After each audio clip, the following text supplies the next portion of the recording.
I'm Raul Garcia, one of the public information officers for the Arizona Department of Public Safety.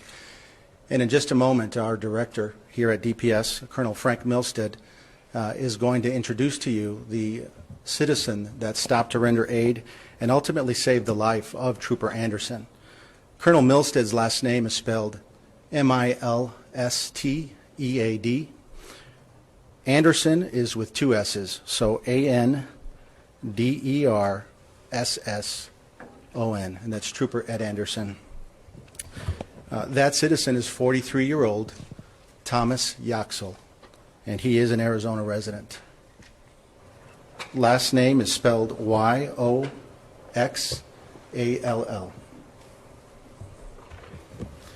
Going forward, Mr. Yaxel would like the news media to continue to respect his privacy and that of his family.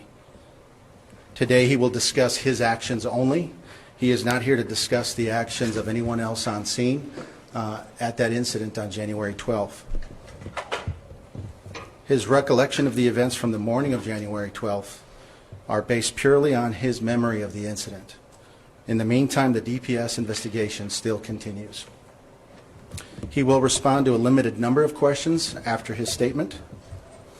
He's not going to get too specific on the details due to this ongoing investigation. He respects and appreciates the media's attention to this incident, their coverage of the incident, and he's grateful for the privacy that him and his family have been afforded thus far.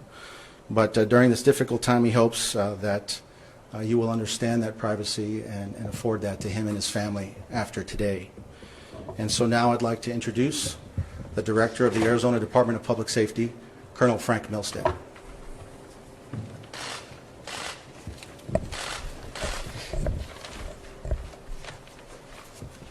Good afternoon. Thank you for being here today.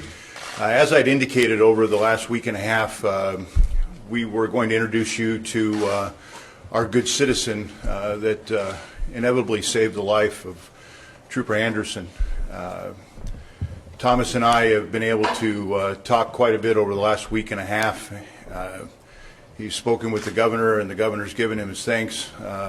And I am proud to introduce him and what he has done for this agency. And I would thank the media for how you guys have handled this, given us the time and the time that Thomas needed to present himself and to talk. So without further introduction, our good citizen and our hero, Thomas Yaxel. First of all, I'd like to say thanks to Colonel Milstead and everybody in the DPS and law enforcement that has been supportive throughout this. It's overwhelming, to say the least. I would like to personally thank the media for their professionalism throughout this and respecting my desire to initially stay anonymous. It has been helpful. Some people might wonder and ask why I'm coming forward now. Initially wishing to be anonymous.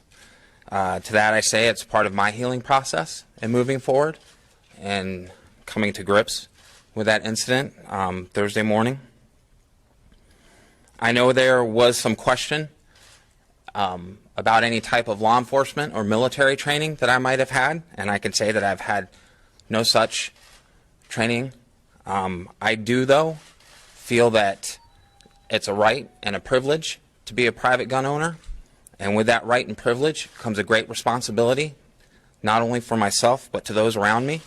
So I have taken the time to make sure several times a year to go out and practice those safety techniques to make sure that I'm always responsible. From this point forward, I know that people will look into my past. I do have a past, just like everyone else does. And I would ask that people remember that those moments of poor judgment have not dictated my future, nor represent the person that I am here today. That morning, I never would have dreamt that I was going to save somebody's life, let alone take the life of another individual. It is something that will stick with me. As I was coming up onto the scene, slowing down. I can see Trooper Anderson's lights on and the flares in the road. As I proceeded to go forward, I noticed the suspect on top of Trooper Anderson, beating him in a savage way. I immediately pulled over, responded to Trooper Anderson. My commands were ignored by the suspect as Trooper Anderson called out for help. And I alleviated the threat to him.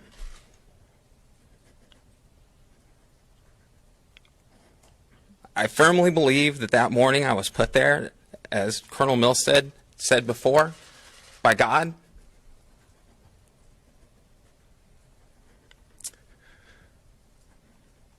It's difficult to think about that day still.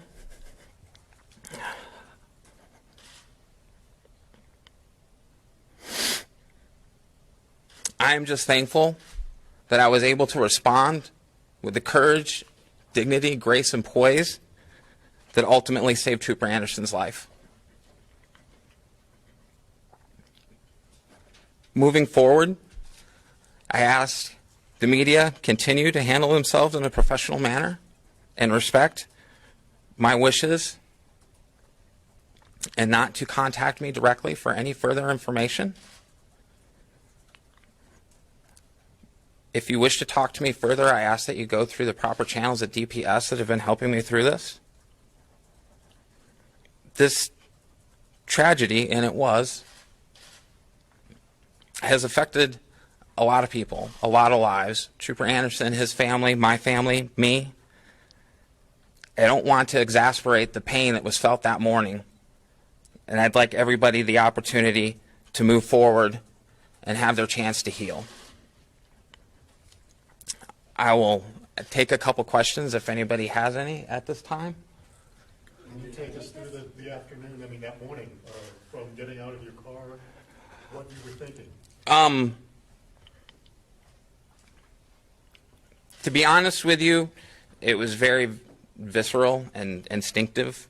I had to help. I knew I had to help. So there wasn't an option for me. It wasn't until after, and you have that moment to think about your actions, that those emotions start to flood in. Again, at the time, my primary concern was for the life and welfare of Trooper Anderson, first and foremost, and putting an end to what was occurring to him. What gave you the confidence to act rather than do what so many citizens are told to do, call police? What gave you the confidence and the gut feeling that this was the way to go about it? It's who I am. I can't arbitrarily stand by and watch a tragedy like that unfold without doing what I can to intervene and stop it. To me, there was no choice. There was no opportunity or chance for me to think about it rationally within my mind. I responded the only way I know how to respond, and that's to act. And again, Was there anything close to this in your life before? Anytime you've taken an action that can be... nothing like this. Did you fear for your own life as you're coming up on the scene, not secure, not knowing who's shooting at who, and I would imagine it's really dark and hard to see? In all honesty, I don't recall any thought or feeling of fear. Again, it happened very quickly. And in that moment, there wasn't necessarily a time for me to react or logically think it out. It was, I need to help him, and I did. I responded. Thomas, from almost, I think, the beginning of this story, people becoming aware of it, a lot of folks were referring to you as a hero, and have been ever since. Your reaction to that? So my reaction to that is, I don't consider myself a hero. In all honesty, the heroes that day were the first responders who offered aid and comfort to Trooper Anderson. All members of law enforcement that were there on the scene assisting and on a daily basis. Those are the heroes, and they always will be. I'm an ordinary person. I go to work. I do photography. I hang out with my friends and family. I read.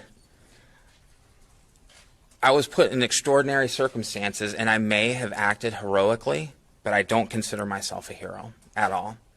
Can you talk about what you're thinking, how you're feeling now that it's been a couple of weeks and you've had time to digest it?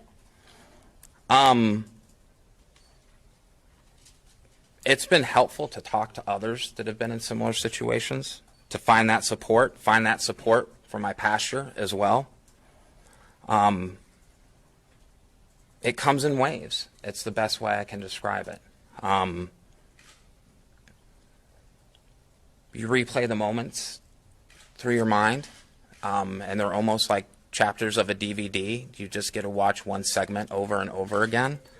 And it hurts. You know?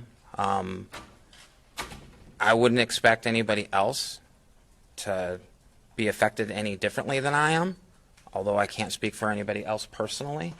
And it's going to take some time. Again, understanding that I did save somebody's life that morning, but I had to take somebody else's life in the process, and it's difficult to reconcile. A lot of people are impressed by the way you handle it. You say you have no experience in the military or law enforcement, yet you take a couple shots into the dark and you accurately hit the suspect. What is your background in that? And again, I have no formal training.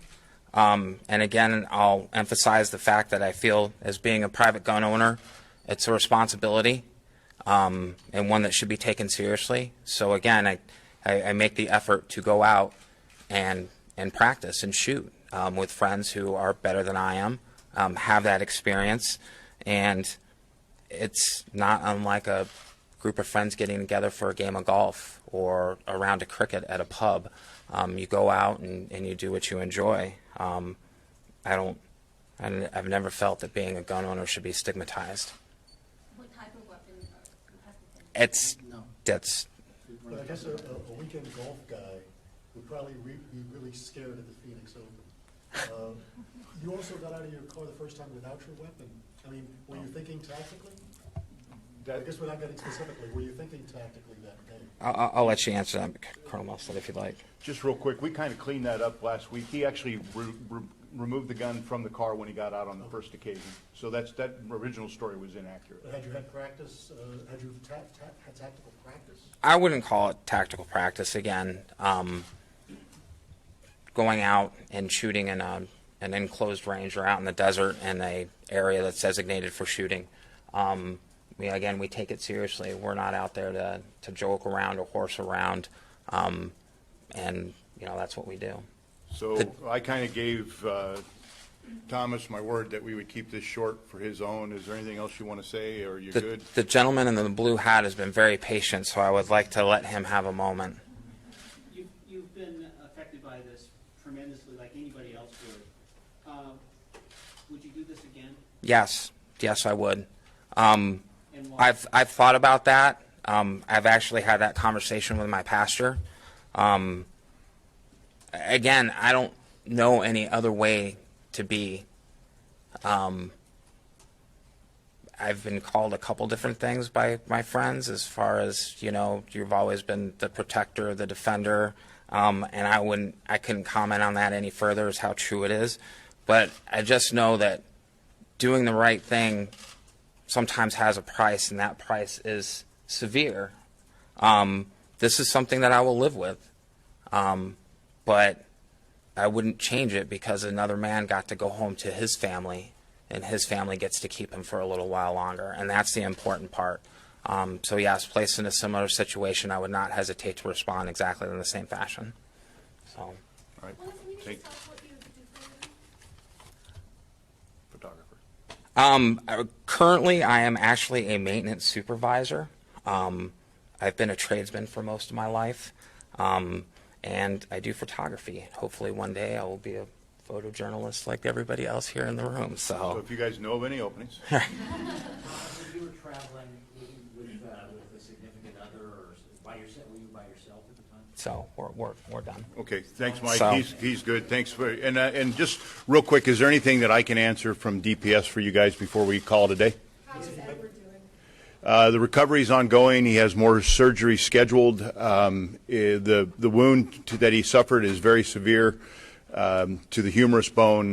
Lost a portion of the bone, and but he is. I spoke to him, I think, last on Monday, and he's in good spirits and he's optimistic. Frank, how would you characterize what Thomas did? You know, Mike, how would I characterize what Thomas did? I would tell you that almost to his own words, you have an ordinary guy, a very humble guy, as you guys can see, comes across extraordinary circumstances, and he acts, reacts at the highest level with everything to lose that morning and very little for him to gain, and he does it exceptionally well. And I'm humbled to have met him and to know what he did, because we're having this conversation about a hero and not about an on-duty death, an in the line of duty death. So he's an amazing guy, and like I said, I've been fortunate enough to be able to talk to him pretty much every day or so over the last week and 10 days, and I think he and I will always talk, so it's good. Is there any way the DPS can reach out? Because right now, he has an emotional need to get over this trauma. Is DPS equipped in any way to help him through that process? That's a great question. The question is, are we doing anything to help him through the process? And the answer to that is yes. And he's doing his own thing with counselors, but we provided our peer support. We have provided him connection back through the associations here. So we are doing everything we can to facilitate whatever it is that he needs. And we offer probably more than he accepts, but we're a grateful department. All right.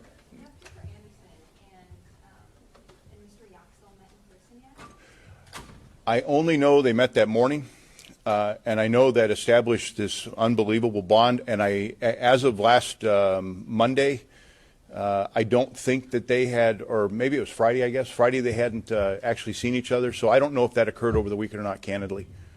But I'm sure they will, again. All right. Well, hey, thank you all again. Thanks for your support of this agency and Arizona law enforcement.